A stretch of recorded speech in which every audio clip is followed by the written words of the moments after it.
Thank you very much. It's an honor and a pleasure for me to be here and just share my opinion, on the issues that are raised. I'm not going to answer these questions, as you all understand.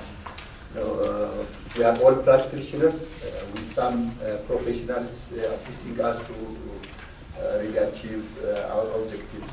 So I'll just air out what I'm thinking about governance. When we say governance, it's mainly to really manage the relationship between the shareholders or other stakeholders, shareholders plus other stakeholders with the management of the organization. That means it has a control aspect in it, how the resources of the organization could be directed, controlled, and utilized for the intended purpose of the organization. So while doing this governance, playing this governance role, there are certain challenges which I can mention. In terms of policy, there are certain policy gaps in governance, especially to fine line between the purposes of or objectives of the board and the CEO. The current law that we have doesn't really demarcate properly the roles and responsibilities of the board and the CEOs. There are certain overlaps, lacks clarity in terms of even fiduciary responsibilities. There are certain gaps which I found. So these are one of the challenges. Maybe in terms of having appropriate board is also another challenge, because the purpose of most of the MFIs in this country are social, and these boards are not really systematically selected because some of them, they have come represented from their either parent NGOs or from the government offices or heads of associations that are holding shares in the MFI. So systematical selections of board is not safe. By default, the law requires to have board members only from the shareholders. So this also really restricts selecting appropriate professional mixes in the board. Thank you. Thanks, Adam. What you just mentioned about the role of the board, CEO, and management, we will be having a session on this tomorrow afternoon. One of the biggest challenges, I believe, for boards at the moment of MFIs is that there are several risks to look at, and this we will be looking at also this afternoon, I think. The risks like external risks that can affect your MFI can be quite a challenge, and it can be in the form of not being able to get enough capital, loan capital, in order to serve the massive requirement for new loans in this country. There's the risk of climate change, which is quite a big issue at the moment, and also there's a risk of changing regulation, for instance, a change in capital, or maybe there could be a change in the liquidity reserve. We tend to think these things are relatively stable, but things can change. So I think particularly external risks we need to look at, and this will be addressed in a later session. Okay. Actually, the question that has been raised for these panelists may not be answered directly to the point of the question. Maybe we'll share our experiences and what the scholars say about the good governance or corporate governances.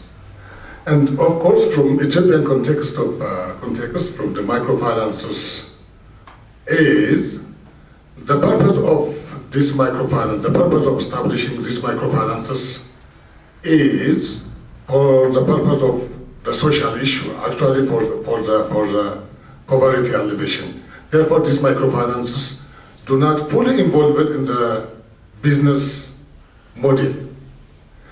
Due to that, however the borders have even the knowledge of this governance issue, they do not really experience or apply the knowledge that they have, because the purpose of these microfinances is to put some efforts or to contribute something on the development parts of the NGO or the government.